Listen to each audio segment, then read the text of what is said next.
Olá, gente, tudo bem? A aula dessa semana vai ser sobre um tema que são os aforismos. Essa palavra aforismo, ela é de origem grega. Ela significa uma sentença que concentra uma série de sentidos. Ou seja, é como se fosse uma frase curta, mas plena de ensinamento. Nós temos algo mais ou menos parecido com isso hoje nos tais famosos ditados populares, como por exemplo, água mole em pedra dura, tanto bate até que fura. Então, essa frase simples, ela traz um ensinamento por trás dela. Ou seja, nós temos que ir nas entrelinhas, nós temos que fazer o quê? Passar da denotação, que é o sentido padrão da palavra, para a conotação, que é o sentido expandido das palavras, que é o sentido figurado das palavras. Então, isso que é o potencial do aforismo. São que ditos curtos, escritos de uma forma mais ou menos simples, mas que concentram um sentido muito mais profundo do que aparece ali na superfície.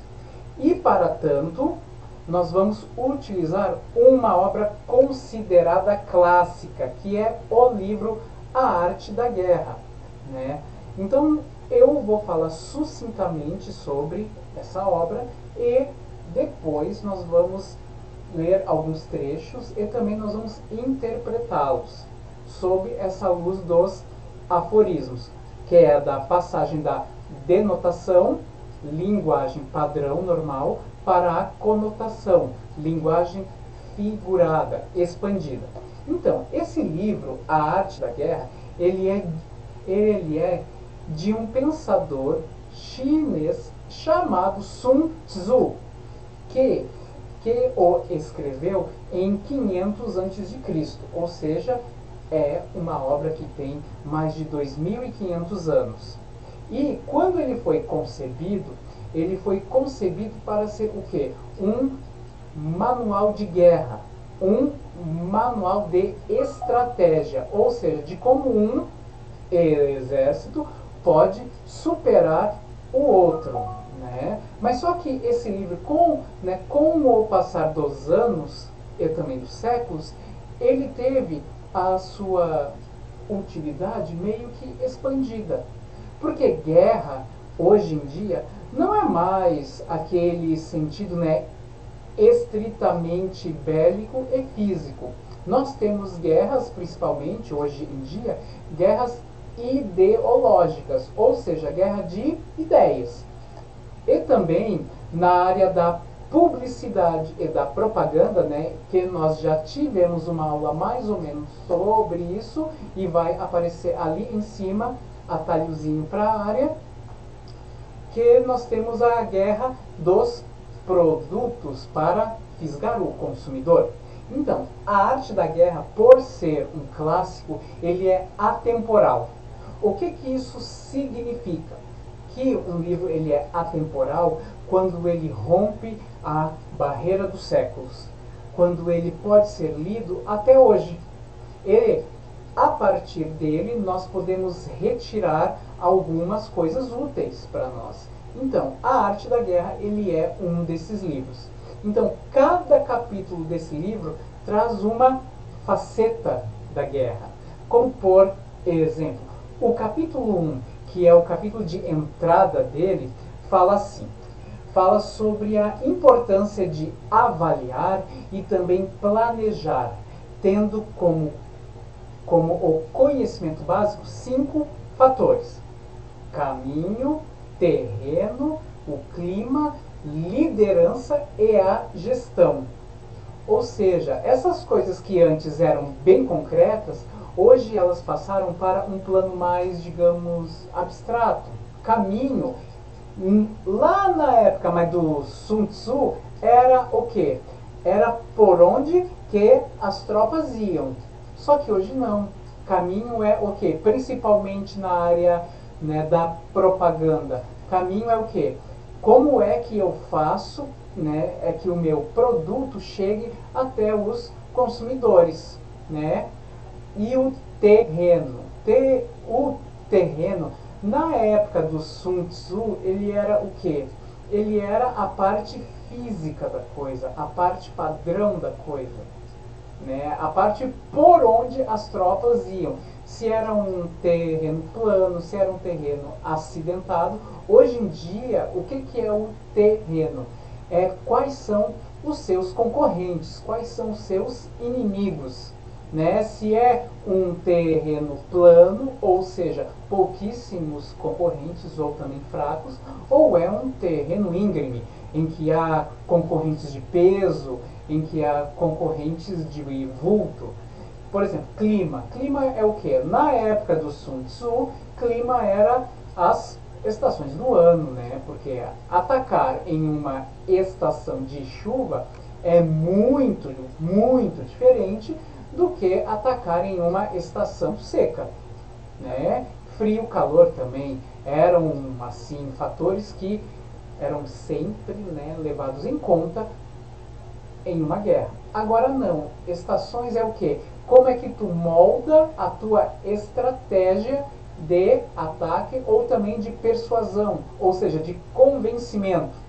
Liderança. Aí fala sobre os generais, lá na época do Sun Tzu. Hoje não, hoje fala sobre os chefes das empresas, os chefes das equipes. E a gestão, ou seja, fala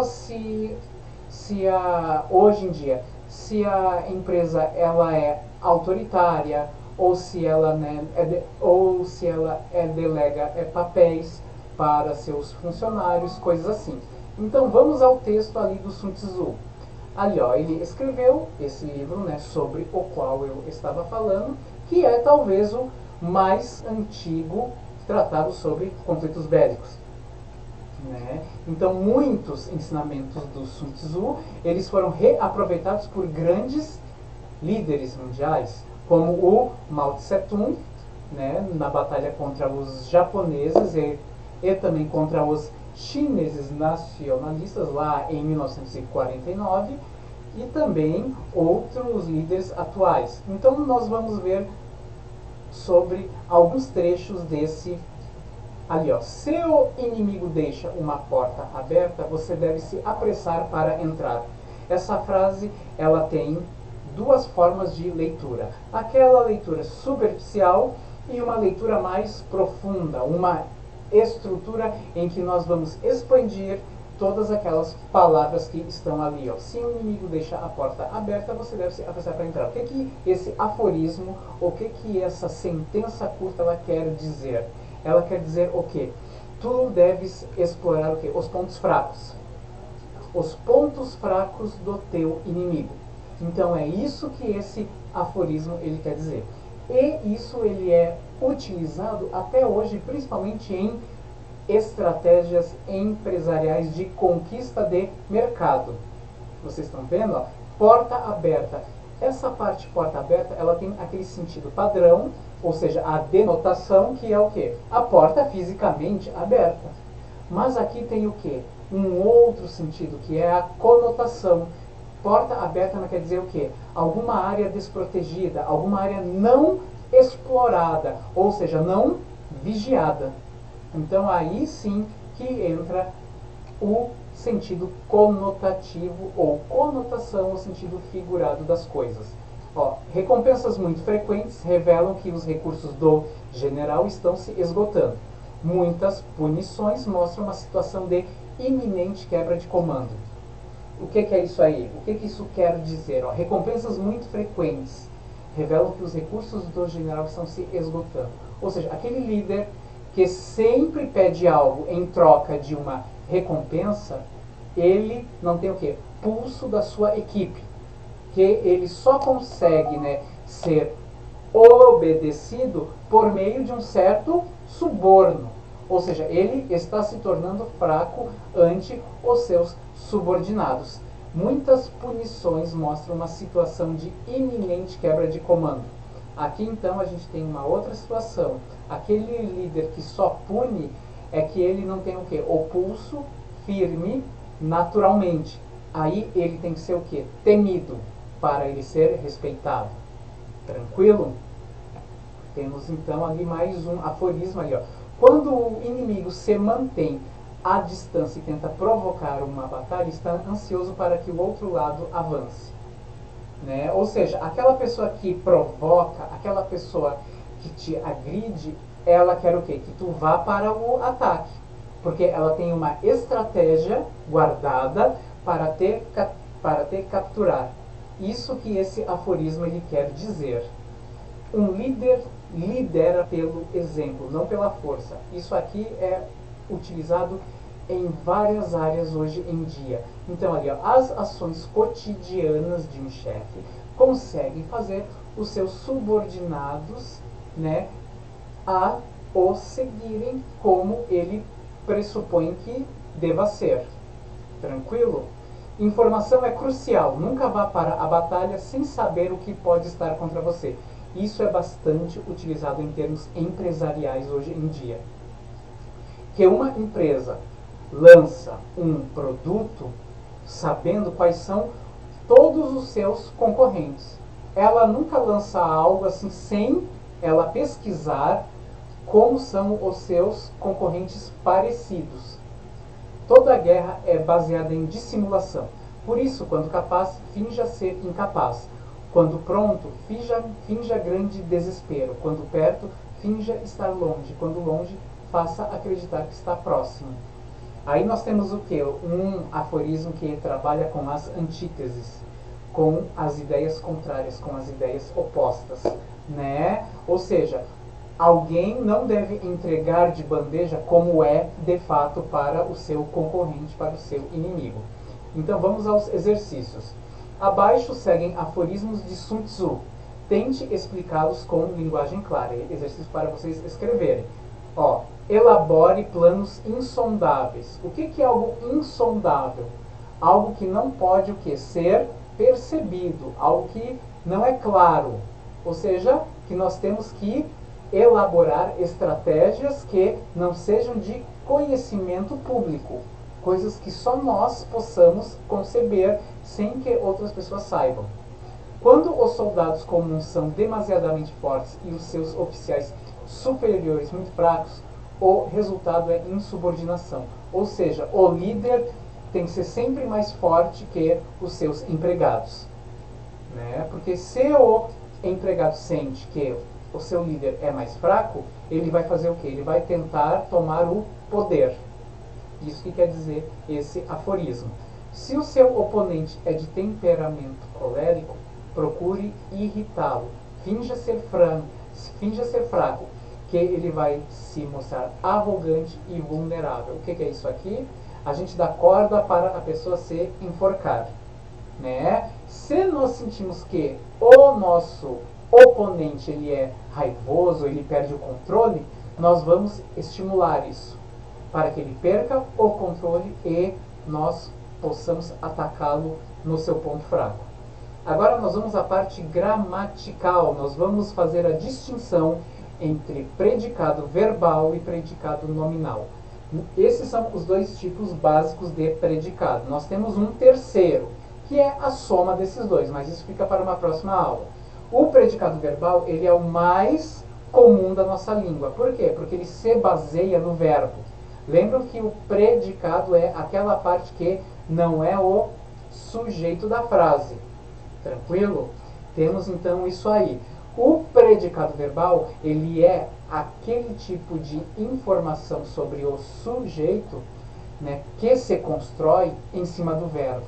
Ou seja, para haver um predicado verbal, nós temos que ter o quê? Um verbo nocional. Aquele verbo de sentido forte. E qual é o principal sentido do verbo? Ação. Por exemplo, a chuva destrói casas. Quem é o predicado? Destrói casas. Esse é um típico predicado verbal. Por quê? Porque ele traz uma ideia de ação. E a palavra principal é o verbo. É o núcleo do predicado. Núcleo, lembram?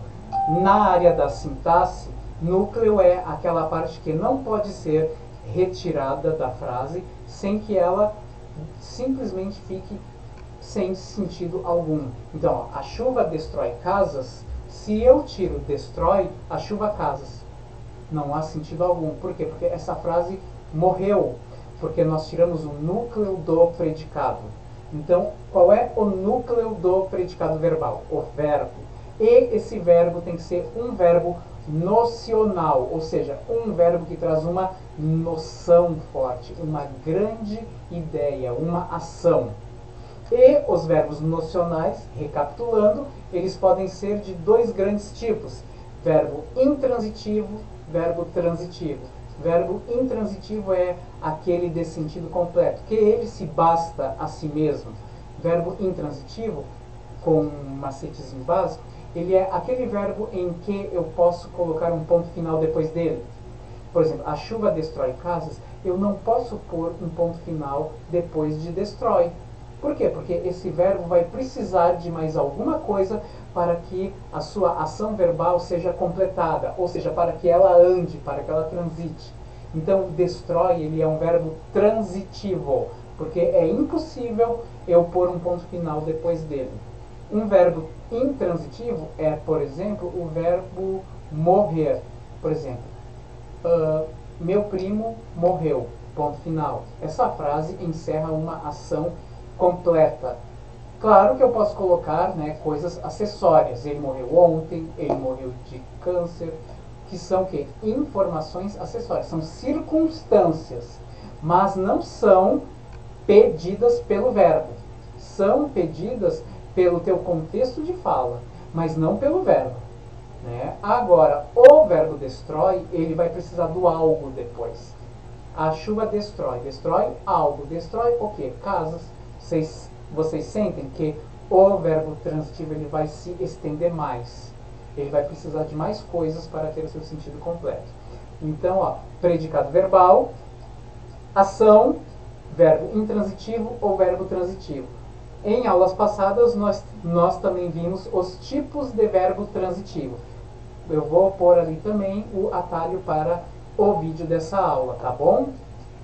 E o outro tipo de predicado, ele é aquele predicado cujo verbo ele foi esvaziado daquele seu sentido primordial, que é o de ação. É aquele predicado que ele serve de uma explicação, que ele traz uma característica para o sujeito da frase. Então nós vamos chamá-lo de predicado nominal. O predicado nominal, ele é aquele que serve como uma explicação ou concedendo uma característica para o sujeito. Nós tínhamos a frase que eu falei de exemplo, ó, a chuva destrói casas, predicado verbal. Agora, se eu falar a chuva está forte, não tem mais ação. Eu só estou colorindo algo sobre o sujeito. Então esse é o predicado nominal. Ele é um predicado em que o verbo perde a primazia de ser núcleo. Ou seja, ele não é mais núcleo. Porque se eu tirar o verbo, eu ainda posso me comunicar com as pessoas. Ó, a chuva forte. Eu olho para fora, está chovendo forte, com certeza. Agora, quando eu falo a chuva está forte, nós temos um verbo que faz o meio de campo entre o sujeito e uma característica dele. A característica está dentro do predicado. Essa característica se chama predicativo do sujeito. Então, o predicado nominal, ele tem uma estrutura que sempre vai ser a mesma. O predicado nominal, ele traz um tipo só de verbo. Não é um verbo intransitivo e nem transitivo, porque esse tipo de verbo indica ação.